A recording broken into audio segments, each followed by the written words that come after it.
आप लोग RD complete कर चुके हैं, तो क्या आप हम लोग को बता सकते हैं आरडी का प्रोसेस? तो फिर आप कैंप से स्टार्ट कीजिए। आरडीसी 2025 में पार्टिसिपेट किया हुआ हूँ। तो कैंप का प्रोसेस ये है कि सबसे पहले आपके यूनिट में कॉलेज वाइज सिलेक्शन होता है, ठीक है।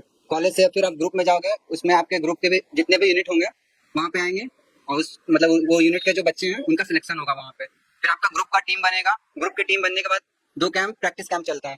फिर उसके बाद आप इंटर ग्रुप कॉम्पिटिशन के लिए चले जाओगे, जहाँ आपके डायरेक्टेड के जितने भी ग्रुप हैं वहाँ पे आएंगे, कॉम्पिटिशन होगा उस चीज़ का, ठीक है। उसके बाद उसी में आपको सिलेक्शन हो जाएगा RD1 कैंप के लिए। फिर उसके बाद RD1 कैंप में सिलेक्शन होगा। फिर उसके बाद RD2 में होगा। RD3 में प्रैक्टिस कैंप चलता है। RD4 में लॉन्चिंग सीधा। तो ये हो गया आपका इधर का 8 कैंप हो गया। फिर RD4 में जो भी मतलब आपको किटिंग वगैरह मिलेगी दिल्ली जाने के लिए, RD मतलब फाइनल सिलेक्शन हो जाता है। उसके बाद आप 9वां कैंप दिल्ली चले जाओगे। आपने तो कैंप के बारे में बता दिया, हमें कोई इवेंट के बारे में बता दीजिए कि क्या क्या इवेंट होते हैं उसमें। मैं एक आरडीसी 2024 रिटर्न आरडीसी में इवेंट होता है पीएम रैली, करतब पथ, बेस्ट कैडेट एंड कल्चरल। आप हमें वाईपी के बारे में बता सकते हैं? मैं आरडीसी 2025 गया था। इसमें आप लोग को वाईपी जाने के लिए सबसे बड़ी बात ये होती है कि आप लोग सेकंड ईयर के कैडेट ही होना चाहिए। थर्ड ईयर कैडेट इसमें अप्लाई नहीं कर सकता।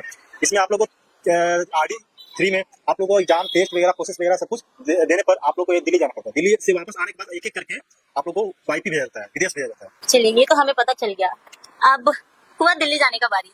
आप वहाँ दिल्ली जाने के बाद क्या क्या करते हैं, क्या प्रोसेस होता है, आप हमें बताएंगे? दिल्ली जाने के तुरंत बाद 1-2 दिन तो आपको अपना बैरक सेट करने वगैरह में ये 2 दिन चला जाता है। उसके बाद आता है आपको कल्चरल प्रोग्राम और बेस्ट कैडेट। तो उसमें आपको 5 दिन कम से कम कल्चरल प्रोग्राम चलते हैं, और बेस्ट कैडेट का टेस्ट, फायरिंग, ड्रिल वगैरह का 5 दिन के अंदर टेस्ट हो जाता है। उसके बाद जो वीआईपी आते हैं उनको गार्ड ऑफ ऑनर देने के लिए गार्ड ऑफ ऑनर का सिलेक्शन होता है। तो उसमें जितने भी डायरेक्टरेट्स हैं सभी में से जो गार्ड से आए हुए हैं, जो गार्ड ऑफ ऑनर के लिए आए हुए हैं, उनका भी वहाँ पे सिलेक्शन चलता है।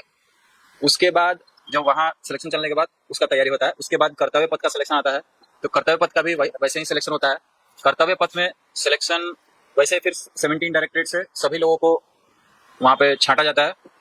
उसका बाद प्रैक्टिस शुरू कर दिया जाता है। उसके बाद हम लोग को 14 जनवरी को दिल्ली दर्शन के लिए ले जाया जाता है, और दिल्ली दर्शन के बाद आपको प्रधानमंत्री रैली यानी कि पीएम रैली के लिए उसका भी सिलेक्शन शुरू हो जाता है। जो जोन में मार्च करते हैं वो जोन के लिए सिलेक्शन देते हैं, और जो कंटिजेंट जो 17 डायरेक्टरेट्स चलती है उनका अलग सिलेक्शन चलता है। पीएम रैली से पहले आपको कर्तव्य पथ का 26 जनवरी को प्रोग्राम होता है, और उसके जस्ट अगले दिन यानी कि 27 जनवरी को पीएम रैली का प्रोग्राम हो जाता है। और हम लोग उसके एक दिन बाद तक सारा वगैरह सामान वगैरह जमा करके और 29 या 30 को हम लोग फिर रिटर्न आ जाते हैं। तो आप लोग ने देखा, ये था ग्राउंड लेवल से दिल्ली तक जाने का प्रोसेस आरडी का।